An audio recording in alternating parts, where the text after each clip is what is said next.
Too. First one was cow foot. I had this soup that was just a chunk of, I think it was like this part of the cow. It was just this, it was fatty, bony. There was really no meat. You could feel the hair on it. I could feel every part of it. You just eat it anyway because they gave it to you. And so it was in a soup, so the soup at least made it more good.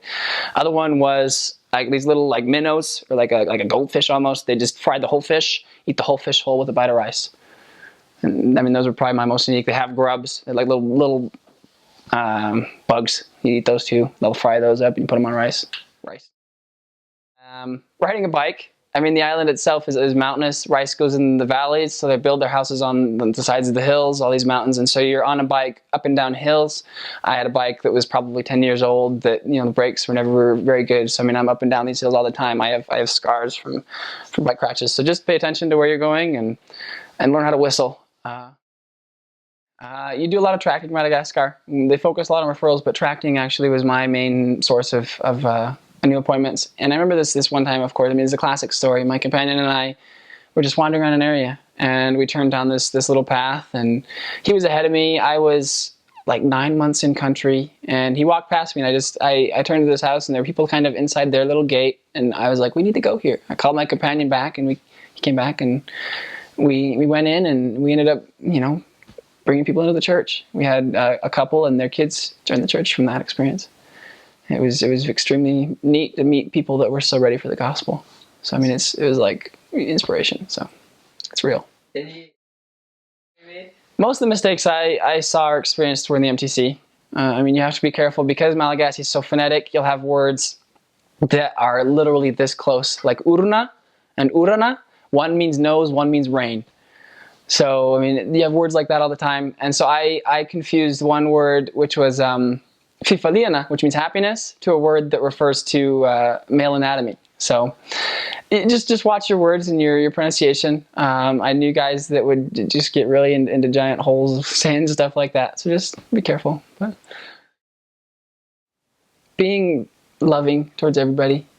I mean, these people are third world, and so a lot of them deal with it in different ways. You'll deal with a lot of drunk people, or a lot of mean people, or a lot of just naive people. And so just recognizing that all these people have something good to offer was a challenge for me, and recognizing that missionary work wasn't so much about the numbers, but about the love you shared.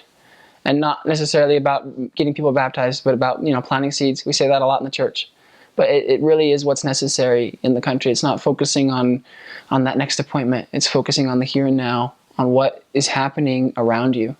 I mean, when I was training my companion, I told him, we need to slow yourself down and pay attention to what's going on, because there's always someone ready to listen to you.